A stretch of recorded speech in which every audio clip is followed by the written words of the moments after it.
सभी को नमस्कार। मैं Hemlata Verma HC² Hemlata coaching classes में आप सभी का स्वागत करती हूँ। आज का हमारा टॉपिक है trigonometry.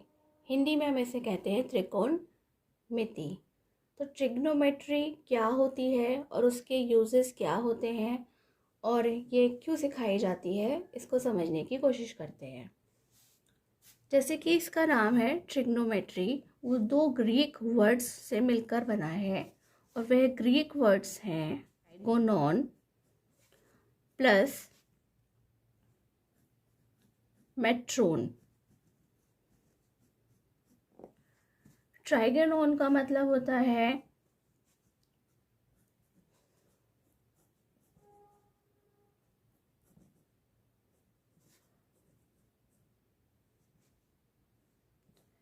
Three sides of triangle और मेट्रोन का मीन्स होता है मेजर।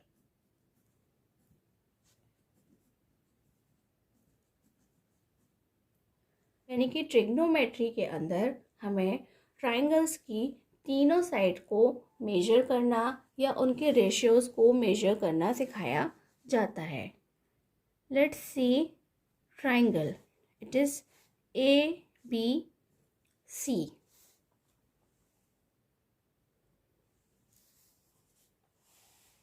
अब अच्छे से दिखाई दे रहा होगा।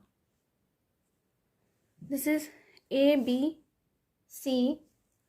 यहाँ कोई थीटा डिग्री का एंगल है और ये 90 डिग्री है।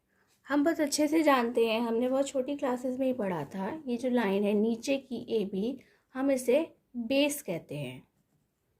ये हमारा बेस है और 90 डिग्री पर बनी हुई सीधी रेखा को हम परपेंडिकुलर कहते हैं।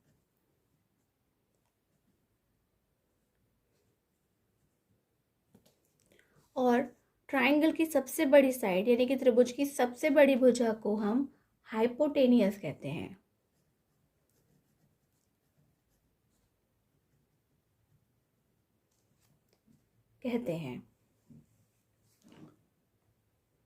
अब ट्रिग्नोमेट्री में हमें क्या क्या सीखना होता है। सबसे पहले आपको ट्रिग्नोमेट्री को समझना होगा कि ट्रिग्नोमेट्री का मतलब है कि जहाँ हमें किसी भी ट्राइंगल यानी कि त्रिभुज की तीनों भुजाओं की मेजर्स को फाइंड करना है या उन्हीं ये जो साइड्स हैं उनके रेशियोज को फाइंड करना होता है। तो सबसे पहले इसमें सीखने के लिए हमारे पास होगा कि ट्रिग्नोमेट्रिक जो रेशियोज होते हैं जो हमें फाइंड करने हैं, जैसे आप sine theta, cos theta, tan theta, cosec theta, sec theta और कॉट थीटा के नाम से जानते हैं। यदि आप हिंदी मीडियम और इंग्लिश मीडियम से हैं तो आपको थोड़ा सा ध्यान रखने की ज़रूरत है कि बेस को हम हिंदी में आधार कहते हैं, परपेंडिकुलर को हम लंब कहते हैं और हाइपोटेनियस को हम कर्ण कहते हैं। ठीक, अब दोनों ही लैंग्वेज में सीखना और समझना बहुत ज़रूरी है, क्योंकि यदि आप हिंदी मीडियम से हैं और सोच रहे हैं कि आप हिंदी में पढ़ के काम चला लेंगे तो आपका काम बिल्कुल भी नहीं चलेगा। क्योंकि जब आप 12th कर लेंगे तो उसके बाद आपको बुक्स कॉलेजेस में इंग्लिश में ही मिलेंगी, हिंदी में नहीं मिलेंगी। और मैथ्स में हिंदी इंग्लिश वैसे भी कुछ नहीं होता, वहाँ सम्स होते हैं जिसे हमें सॉल्व करना होता है। और अगर इस समय इंग्लिश मीडियम यानी कि CBSE और ICSE बोर्ड वालों को लग रहा है कि वाओ उन्हें कोई प्रॉब्लम नहीं होगी अगर वो इंग्लिश में कर रहे हैं, तो उन्हें भी प्रॉब्लम्स फेस करने पड़ सकते हैं अगर वो किसी भी कॉम्पिटिटिव एग्ज़ाम्स के लिए आगे प्रिपेयर करते हैं। क्योंकि जब हम कोचिंग्स में और इंस्टीट्यूट्स में प्रिपेयर करने के लिए जाते हैं तो वहाँ पर कोई अलग अलग क्लासेस नहीं लगते हैं कि आप CBSE से पढ़कर आए हैं या आप हिंदी मीडियम या इंग्लिश मीडियम किसी से पढ़कर आए हैं। वहाँ आपको अच्छे से सब तभी समझ में आएगा जब आप हिंदी और इंग्लिश दोनों ही लैंग्वेज में उनका मीनिंग समझते हैं। अदरवाइज़ ऐसी सिचुएशन क्रिएट होंगी कि आपको ये ही नहीं पता होगा कि अगर कोई बोल रहा है कि सम और विषम क्या होते हैं तो आप समझेंगे नहीं कि सामने वाला इवन या ऑड की बात कर रहा है। अब हम आगे देखते हैं कि ये ट्रिग्नोमेट्रिक जो रेशियोज हैं वो क्या होते हैं।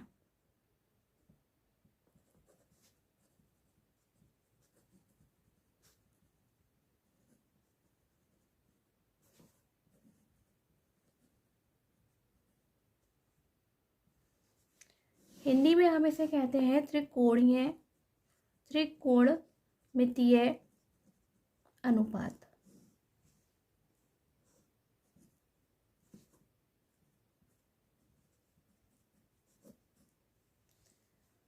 त्रिकोणमितीय अनुपात या ट्रिग्नोमेट्रिक रेशियोज का मतलब होता है एक्यूट एंगल रेशियो। अब जो इंग्लिश मीडियम है वो तो अच्छे से जानते हैं एक्यूट एंगल क्या होता है। हिंदी में इसे ही बोलते हैं न्यून कोणीय अनुपात। इसका मतलब क्या होता है, यानी कि ऐसे एंगल्स जिनकी वैल्यू 90 डिग्री से कम होती है। जैसे हम जानते हैं कि 90 डिग्री से कम होती है, जैसे कि हमने कहा व्हाट इज एक्यूट एंगल, यानी कि वो 60 डिग्री का हो सकता है, 75 का हो सकता है, 30 का हो सकता है, यानी कि 0 से लेकर 90 के बिटवीन जितने भी डिग्रीज होंगे वो सभी किस में होंगे, एक्यूट एंगल में काउंट होंगे। अब ऐसे ही हम रेशियोज को लिखते हैं जो हमारे इस्तेमाल में आने वाले हैं। फर्स्ट है साइन थीटा, सेकेंड है cos theta, and next third है टेन थीटा, फोर्थ है कोसेक थीटा, फिफ्थ है sec theta, and last sixth है हमारा कॉट थीटा। अब ये सब क्या होते हैं, इन्हें कैसे सॉल्व करना है, ये सभी ट्राइंगल की तीनों साइड्स, जैसे कि ये नीचे मैंने ऊपर ट्राइंगल बनाया था, ये ट्राइंगल की 3 साइड्स हैं, इन्हीं की 2 साइड्स को लेकर के रेशियोज बनाए गए हैं जिन्हें हम sine theta, cos theta, tan theta, cot theta और सेक थीटा के नाम से जानते हैं। अब आपको कहेंगे कि इन्हें याद करने में कोई प्रॉब्लम होगी, नहीं, ऐसा कुछ भी नहीं होगा कि इन्हें याद करने में प्रॉब्लम होगी। आप चाहे हिंदी मीडियम हो या इंग्लिश मीडियम हो, इन्हें लर्न करने के लिए बहुत ही ईजी सी ट्रिक है जिससे आप इसे याद कर सकते हैं। अगर आप इंग्लिश मीडियम से बिलोंग करते हैं तो आपको याद करना है PBP अपॉन HHB।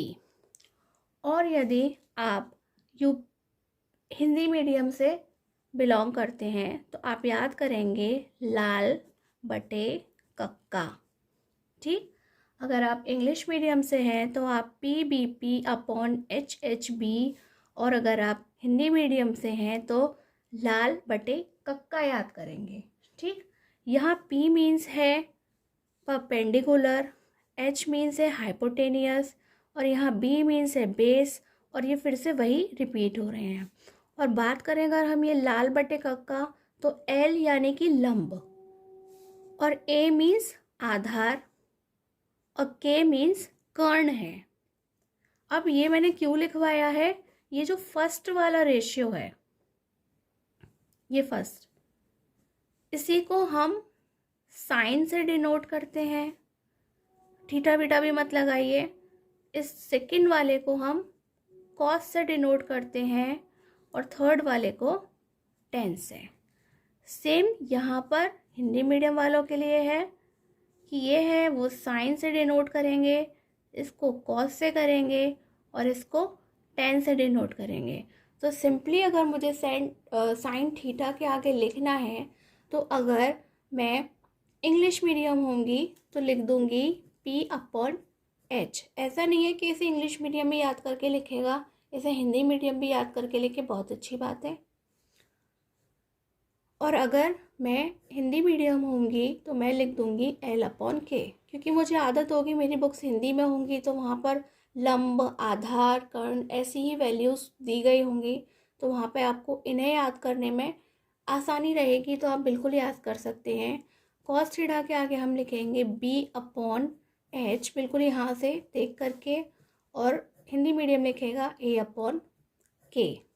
इसी प्रकार हम बचे हुए रेशियोज़ को भी लिख लेते हैं P/B, और ये हो जाएगा हमारा L/A।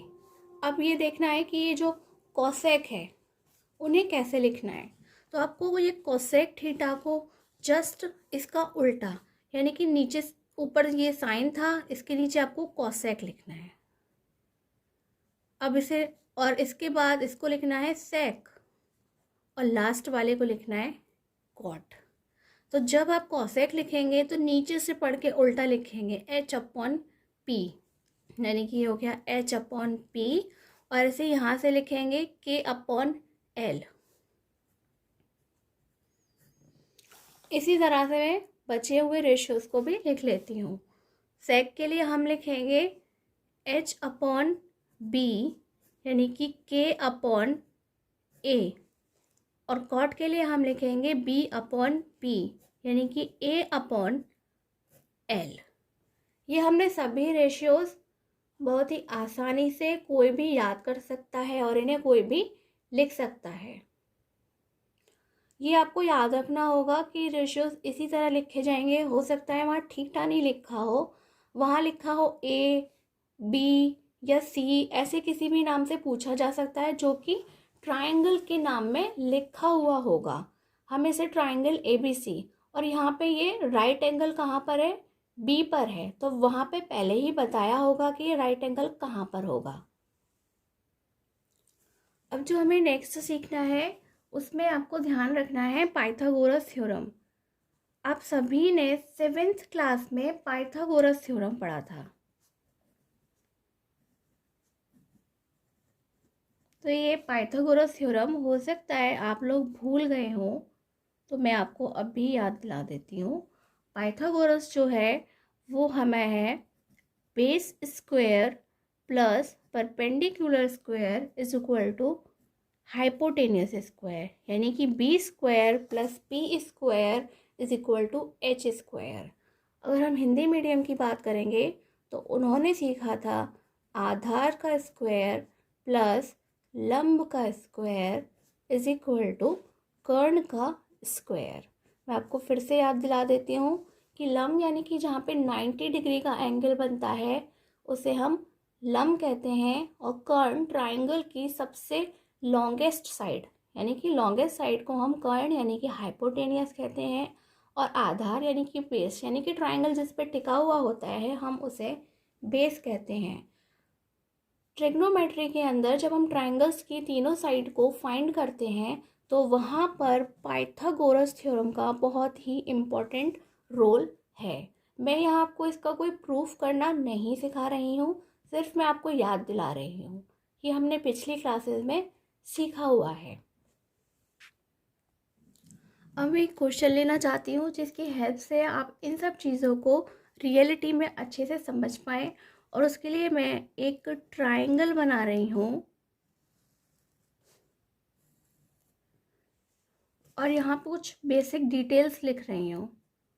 इन ट्रायंगल ABC, और वहाँ लिखा है उन्होंने at right angled at A, यानी कि हमें A लिखना है। यहाँ पर उन्होंने बोला कि ये राइट एंगल्ड है, यानी कि यहाँ 90 डिग्री हमें लिखना है, और मेजरमेंट्स हैं AB is equal to 12, AC is equal to 5 और BC is equal to 13। Unit नहीं लिखी है, इसका मतलब हमें भी अपने आंसर में कोई यूनिट नहीं लिखनी है। अगर वो यूनिट देते तो हम भी यूनिट लिख लेते। ठीक, अब हमने यहाँ पे अगर हमें A मानना है तो हम अपने आप लिख लिया हमने ये B, और ये लिखा हमने C। तो AB जो है हमारी AB या BA एक ही मतलब है 12, और AC हो गया हमारा 5 और BC हो गया हमारा 13। यानी कि A एंगल के लिए हम 6 रेशियोज़ बनाएंगे, B के लिए 6 बनाएंगे और C के लिए 6 बनाएंगे। और हम देखेंगे कि किस प्रकार से कुछ आंसर्स बिल्कुल अलग आएंगे। ट्राइंगल एक ही है लेकिन नाम बदल जाने से, कि अभी हम साइन ए फाइंड कर रहे हैं तो उनके लिए बेस और परपेंडिकुलर क्या होंगे, साइन बी फाइंड कर रहे हैं तो उसके लिए बेस और परपेंडिकुलर क्या होंगे, या हम साइन सी फाइंड कर रहे हैं तो उसके लिए बेस और परपेंडिकुलर क्या होंगे। और देखने की बात यह होती है कि हाइपोटेनियस किसी के लिए भी चेंज नहीं होता है। एक ही क्वेश्चन से मैं आपको तीन तीन चीज़ें बताने वाली हूँ। यदि क्वेश्चन में हमें साइन ए जो है वो राइट एंगल यानी 90 डिग्री दिया है, तो और पूछा भी उन्होंने यही है कि ए के जो रेशियोज हैं हमें वो फाइंड करने हैं, यानी कि हमें साइन ए की वैल्यू बतानी है, कॉस ए की वैल्यू बतानी है, टेन ए, कोसेक ए, सेक ए और कॉट ए की वैल्यू फाइंड करनी है। तो हम क्या करेंगे, हम अपने सिंपल वाले, आप कहेंगे अरे हम तो भूल गए, अभी अभी तो हमने पढ़ा था कि इनके रेशियोज क्या हैं। कोई प्रॉब्लम नहीं है, आप फिर से उन्हें साइड में लिखेंगे, P B P upon H H B, या फिर लाल बटे कक्का। ठीक, अब आपको क्या करना है, सिंपली आपको लिखना है, अगर ए ही राइट एंगल दिया है और उसी के सारे रेशियोज आपसे पूछे गए हैं तो आप लिखेंगे बिना किसी टेंशन के P अपॉन एच। आपको दोनों लिखने की आवश्यकता नहीं है, मैं दोनों सिर्फ इसीलिए लिख रही हूँ कि हमें दोनों के लिए लिखना है, यानी कि कोई हिंदी मीडियम हो या इंग्लिश मीडियम, और हमें नॉलेज सभी की रखनी है। इस बात से कोई फ़र्क नहीं पड़ता कि आप कौन से मीडियम में पढ़ते हैं। ठीक, ये था हमारा साइन कॉस टेन, और नीचे होगा कोसेक सेक और कॉट, यानी कि ये हो गया एच अपॉन पी, के अपॉन एल, ये हुआ हमारा एच अपॉन बी यानी कि के अपॉन ए, और ये हो गया बी अपॉन पी यानी कि ए अपॉन एल।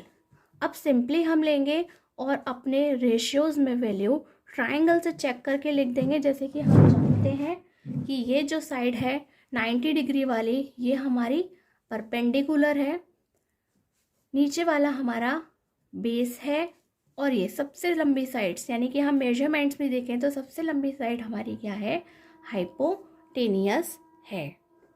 चलिए हम रेशियोज यहाँ से लिखते हैं, P अपॉन एच यानी कि 5 अपॉन 13। अब नेक्स्ट देखते हैं हम B अपॉन एच, यानी कि ये हमारा B और ये हमारा H, 12 अपॉन 13। इसी तरह से हम सारे रेशियोज लिख लेते हैं, तो ये हुआ हमारा 5 अपॉन 12, और कोसेक ए हुआ 13 अपॉन 5, और सेक हुआ हमारा 13 अपॉन 12, और कॉट हुआ हमारा 12 अपॉन 5। ठीक, ये सारे लिख लिए। अब नेक्स्ट देखने वाली बात यह है कि उन्होंने क्वेश्चन में कहा कि जो राइट एंगल है वो तो ए है, लेकिन हमसे बोलते हैं कि बी के सारे रेशियोज को फाइंड करो, यानी कि अब की बार हमें साइन ए नहीं, sine B, cos B, tan B, cosec B, sec B और कॉट बी की वैल्यू बतानी है। तो ऐसा करने पर क्या इसमें किसी प्रकार के कोई चेंजेस फिर से आएंगे, तो आपको एक ख़ास चीज़ पता चलेगी। जब हमें राइट एंगल्ड एक दिया जाता है और पूछा कोई दूसरा जाता है, बी या सी पूछा जाता है, तो हम उस सिचुएशन में बी या सी के पूछने पर उन्हें रेफरेंस एंगल बोलते हैं। क्या बोलते हैं, हम उन्हें रेफरेंस एंगल बोलते हैं। तो अब मैं आपको इस एक ही क्वेश्चन से दोबारा से एंगल ट्रायंगल बना करके बताऊंगी कि जब हमसे रेफरेंस एंगल के बारे में पूछ लिया जाता है तो हमें क्या छोटा सा चेंज करना होता है, और सेम इन्हीं ट्रिक्स को फॉलो करना होता है। चलिए नेक्स्ट हम हेडिंग डालते हैं रेफरेंस एंगल।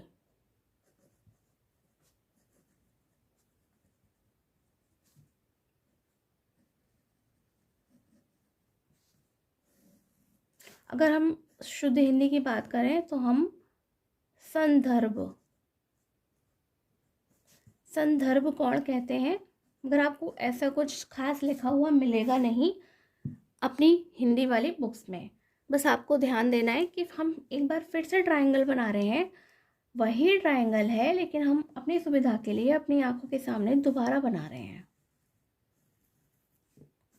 ये ए 90 डिग्री, ये हमारा 5 था, ये 13, ये 12। लेकिन अब मैं वापस से ये नहीं लिखूंगी फिर से कि ये बेस है, ये परपेंडिकुलर है, हाइपोटेनियस है, क्योंकि कुछ समझाना बाकी है। सपोज कीजिए अब की बार हम सारे बी के जो रेशियोज हैं उन्हें फाइंड करने हैं, क्योंकि हमारा बी क्या है? रेफरेंस एंगल है, वो 90 डिग्री नहीं है, 90 डिग्री कोई और है और पूछा कोई और गया है। तो हम उसको फिर से लिखेंगे, sine B is equal to cos b is equal to tan b is equal to cosec b is equal to sec b is equal to and last cot b is equal to।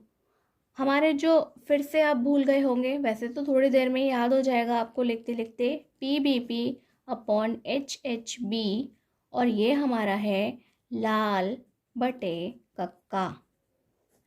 हम हमें समझना क्या है कि जब sine B के बारे में बात की जा रही है, यानी कि बी है, कुछ भी थीटा वीटा कुछ भी नाम लिख दो, लेकिन हम बी के नाम से फाइंड कर रहे हैं कि हमें साइन बी के रेफरेंस में बताना है कि जो रेशियोज हैं वो क्या होंगे।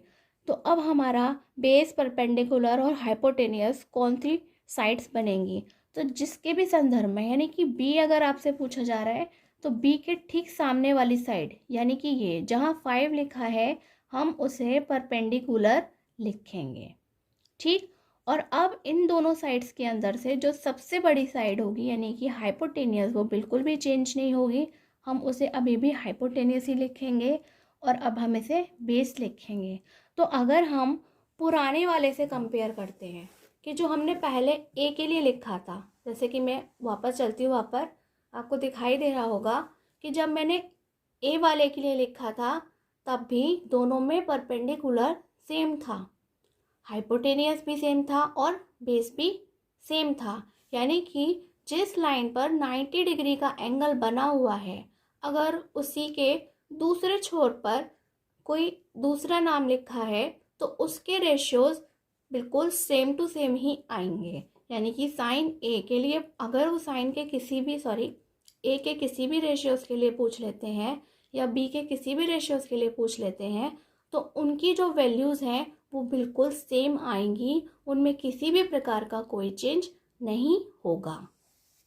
अब हम वापस पहुंचते हैं और बिना मेहनत करे अपने पुरानी वैल्यूज़ को वापस लिख देते हैं। बस आप एग्ज़ाम्स में इतना फाइनल आंसर मत लिखना कि आपने कुछ लिखा ही नहीं, इसलिए कम से कम इतना थोड़ा सा तो ज़रूर लिख देना। 18 रेशियोज़ नहीं पूछते हैं, वो आपसे कभी 2 पूछेंगे, कभी 3 पूछेंगे, या कभी 6 भी पूछ लेते हैं, या कभी 1 देते हैं और 5 पूछ लेते हैं। तो आप क्या करेंगे, सिर्फ आपसे जो पूछा जाएगा लिख करके आपको वही वाला बताना होगा, सभी के सभी नहीं बताने होंगे। और जो सबसे ज़्यादा खास बात है ध्यान रखने की, वो अब है जब हमारा रेफरेंस एंगल सी बनने वाला है। ठीक, तो जब सी हमारा रेफरेंस एंगल बन जाएगा तो हमें क्या चेक करना है या किस बात का ध्यान देना है, एक बार हम फिर से बनाते हैं जिससे हमें अच्छे से दिखाई दे अपना काम करते समय। ये बनाया मैंने ट्रायंगल, ये है ए बी सी, अब ठीक से दिखाई दे रहा होगा, ए बी सी, और इनके जो मेजरमेंट्स हैं वो 5, 12 और 13 हैं। और इस बार हमारा रेफरेंस एंगल जिससे पूछा है वो है सी, यानी कि अब हमें सी के सभी 6 रेशियोज़ के बारे में बताना है। तो साइन सी, कॉस सी, टेन सी, कोसेक सी, नेक्स्ट है सेक सी, और ये हमारा लास्ट है कॉट सी। ठीक, तो अब हमने देखा कि ये जो हमारा एंगल सी है, जस्ट उसके सामने वाले साइड यानी कि भुजा कौन सी है, 12, तो ठीक जो उसके सामने होगी वो हमारे लिए परपेंडिकुलर बन जाएगी। अभी तक हमने देखा था कि बाकी दोनों रेशियोज जब हम ए और बी के लिए फाइंड कर रहे थे तब हमारा परपेंडिकुलर ये वाली साइड थी, और अब ऐसा नहीं है। जैसे ही उन्होंने सी की बात करी तो हमारा जो परपेंडिकुलर है वो चेंज हो गया बेस से, और हमारा जो बेस है वो चेंज हो जाएगा परपेंडिकुलर से, यानी कि इन दोनों की आपस की वैल्यू चेंज हो गई और हाइपोटेनियस अभी भी वही है।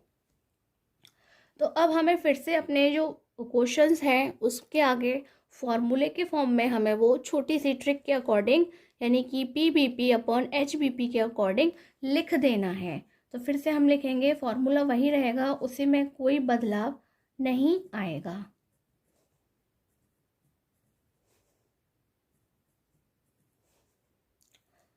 आप इनको लिखते समय इनका उल्टा भी लिख सकते हैं। जैसे मैंने साइन के लिए तीनों लिखे, अब मैं साइन वाले को ही उल्टा करके कॉसेक के लिए लिख दूँगी, और कॉसेक को ही उल्टा करके सेक के लिए लिख दूँगी, और कॉट टेन को उल्टा करके कॉट के लिए लिख दूँगी। यानी कि सेक हो गया H/B, और हमारा जो कॉट है वो हो गया B/P।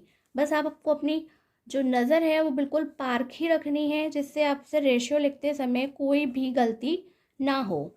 अब हम इनको फाइंड बिल्कुल ध्यान से इस वाले ट्रायंगल से करेंगे, ऊपर वाले में नहीं देखेंगे क्योंकि हमारे बेस और परपेंडिकुलर चेंज हो गए हैं। तो अब हमारा जो परपेंडिकुलर है वो है 12 और हाइपोटेनियस 13, यानी कि 12/13। हम कॉस सी की बात करें तो B/H यानी कि 5/13 हमें लिखना है। टेन सी मतलब P/B, P/B यानी कि 12/5। और कोसेक की बात करें, ये हो गया H/P यानी कि 13/12। नेक्स्ट हो गया 13/5, और लास्ट कॉट सी हो गया हमारा 5/12। अब यदि हम कुछ देखते हैं कि भाई क्या क्या बदलाव आए, तीनों को अगर हम कंपेयर करने की कोशिश करते हैं तो हम जानते हैं कि हमारा जो साइन ए और ये जो साइन बी साइन सी को देखते हैं तो हमारे ए और बी की जो वैल्यूज़ हैं वो बिल्कुल सेम टू सेम है, लेकिन सी की वैल्यू बिल्कुल बदल गई है। यहाँ पे मैंने एक क्वेश्चन लिखा है जो मैंने कि NCERT बुक से लिया है, एक्सरसाइज 8.1। अब यदि आप हिंदी मीडियम में तो जाहिर सी बात है आपको NCERT ही पढ़ाया जा रहा होगा, और इंग्लिश मीडियम में तो सभी चलता है। NCERT के साथ में RD शर्मा और RS अग्रवाल को भी पढ़ाया जाता है।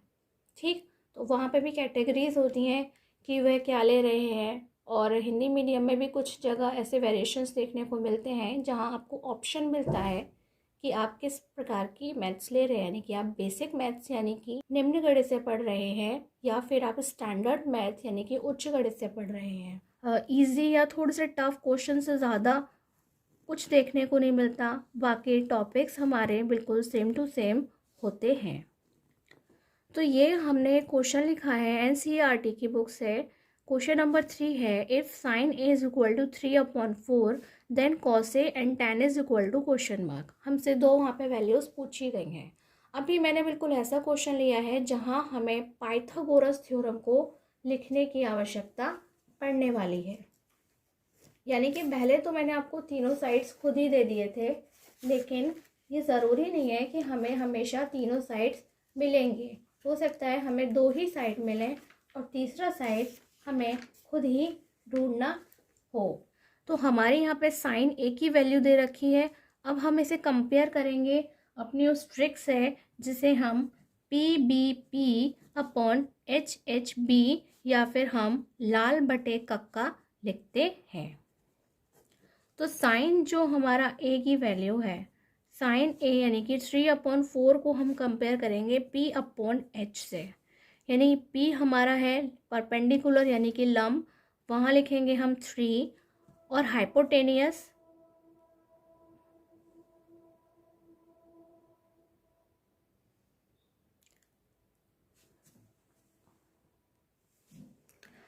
हाइपोटेनियस है हमारा 4। तो अब हमें बेस को पहले पता करना पड़ेगा कि जो बेस है उसकी वैल्यू क्या होगी। तो इस समय हमें पाइथागोरस थ्योरम का इस्तेमाल करना होगा। हम लिखेंगे पाइथागोरस थ्योरम। अब पाइथागोरस थ्योरम कहती है B square plus H square is equal to B square plus P square is equal to H square. Hindi में अगर हम बात करें तो आधार का स्क्वायर प्लस लंब का स्क्वायर इज इक्वल टू कर्ण का स्क्वायर।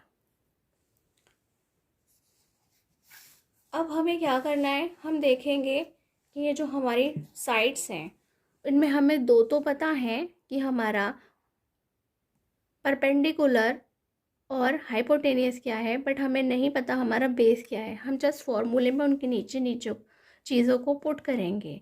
बेस की जगह हम बी ही लिखा छोड़ेंगे, पी की जगह हम उसकी वैल्यू यानी कि 3 का स्क्वायर लिखेंगे और हाइपोटेनियस की जगह उसकी वैल्यू 4 का स्क्वायर लिखेंगे। यानी कि हमें पहले बी फाइंड करना है, उसके बाद हमारा रेशियोज़ वाला काम आगे चलेगा। तो ये हो गया बी स्क्वायर, 3 का स्क्वायर होता है 9 और 4 का होता है 16। It means B square is equal to 16 minus 9, then B square is equal to 7। देखिए कि 7 किसी का भी परफेक्ट स्क्वायर नहीं है, यानी कि उसका कोई स्क्वायर रूट परफेक्ट वैल्यू नहीं आएगी। ऐसी सिचुएशन में हम रूट लगाते हैं, यानी कि b इज इक्वल टू √7, यानी कि जो हमारा बेस है उसे हम √7 लिखेंगे। अब जो हमारे रेशियोज़ हैं हम उन्हें फाइंड कर सकते हैं कि जो वैल्यूज़ हैं वो क्या आएंगी। हमारी जो ट्रिक है उसके अकॉर्डिंग हमें सारे रेशियोज़ बिल्कुल फाइंड नहीं करने हैं, हमें केवल cos A और tan A की वैल्यू फाइंड करनी है। तो हमारी ट्रिक है जो कहती है cos A is equal to B/H और tan is equal to P/B। ऊपर अभी ट्रिक में गलती से b की जगह भी p ही लिख दिया था, आप उसे ठीक कर लें। अब हम चेक कर सकते हैं B/H का मतलब है बेस, यानी कि अभी हमने √7 फाइंड किया है और हमारी हाइपोटेनियस है 4 और tan A is equal to P/B। P means 3 और B मीन्स हमारा √7, यानी कि हमने दोनों की ही वैल्यूज़ को फाइंड कर लिया है। हमसे जितना पूछा जाएगा सिर्फ हमें उतने का ही जवाब देना है, उससे अधिक का जवाब नहीं देना है। इस चीज़ का ध्यान रखें। चलिए, जब हम पढ़ा रहे थे तो हम आपको एक चीज़ बताना तो भूल ही गए कि हम इसका रियल लाइफ में कैसे इस्तेमाल करते हैं। जैसे मान लीजिए कि अभी आपकी मम्मी ने आपसे कहा कि ये बेटा घर की छत पे जाओ और ये जो लकड़ी की सीढ़ी होती है उसको जा कर के और ऊपर वाली छत के लिए लगा दो। आपने लगा दी, वो देखा होगा कि जब आप लगाएंगे तो वो तिरछी ही होगी, ठीक है, बिल्कुल हाइपोटेनियस की तरह ही होगा। तो अब आपको कैसे पता चलेगा कि उसकी डिस्टेंस कैसी है। मान लिया आपको पता है आपके घर की दीवार जो है वह कितनी ऊंची है, एक छत से दूसरी छत तक, ठीक है, यानी कि वो ऊपर वाली छत से उसकी अगली वाली छत के लिए यानी कि एक मंजिल से दूसरी मंजिल तक की कितनी है। और आप बेस बड़ी आसानी से मेज़र कर सकते हैं, आपके पास जो भी चीज़ होगी उससे आपने मेज़र कर लिया। मान लीजिए कि इसकी कुछ भी डिस्टेंस है, मैं उसे x लिख देती हूँ कि उसकी जो डिस्टेंस है वो x मीटर है। ए बी की जो डिस्टेंस है वो x मीटर है और नेक्स्ट ए बी सी बनेगा। और जो आपके घर की दीवार है आपको पता है कि वो y मीटर की बनी हुई है। तो अब आप ऐसे करके नापेंगे तो है नहीं सीढ़ी को कि वो तिरछी कैसे बन रही है। वैसे तो आपको पता ही है कि जो आपकी सीढ़ी है उसकी कितनी लंबाई है, लेकिन मम्मी आपसे पूछेंगी ना कि नहीं तुमको है ना इसको नहीं मेजर करना है, आपको तो मैं बता रही हूँ कि जो हाइट है वो कितनी है और जो बेस है तुम खुद से नापो और मुझे बताओ कि ये जो सीढ़ी लगाई है वो कितनी लंबी है।